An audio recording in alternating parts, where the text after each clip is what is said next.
The reason this makes me chuckle, Eric, is because when you and I were in college, you were at Yale, I went to Dartmouth. If we had gone to religion class, we would have been exposed to these so-called biblical higher critics. And these are guys who for 150 years would sit in their kind of armchair and they would read the Bible and go, well, you know, we actually think that the Bible was written by 4 different people and we're going to give them all different names. And through kind of surgical analysis of the text, we're going to proclaim that all of this was composed hundreds of years after the fact. Right. And therefore much of it is either embellished or made up altogether. And what you're saying is that now people have actually gotten out of the armchair. They've gone into the archaeological pit. They're pulling out clay seals and stone inscriptions. By the way, many of them written by the enemies of the Jews, by people who conquer Israel, saying things like, I just won a great victory against the house of David. And suddenly the house of David,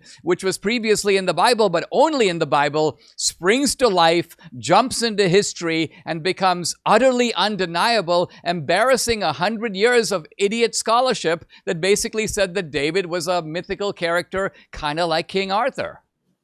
Well, that's exactly right. And it's happening over and over and over. And this is why I was thrilled to be a part of your film, because I want to get the word out. I want the whole world to know. And I want especially Christians to know that this evidence, it didn't used to exist. I mean, 50 years ago, it would have been tough. But it's for some reason, God has chosen now to reveal these things through science, through archaeology. And it's going to be gigantically challenging to the secularists. The evidence it's simply become overwhelming.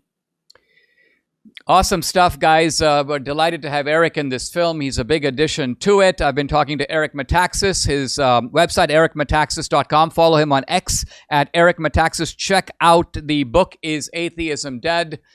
Eric, what a pleasure to have you. Thank you for joining me. Always my pleasure. Thanks, Dinesh.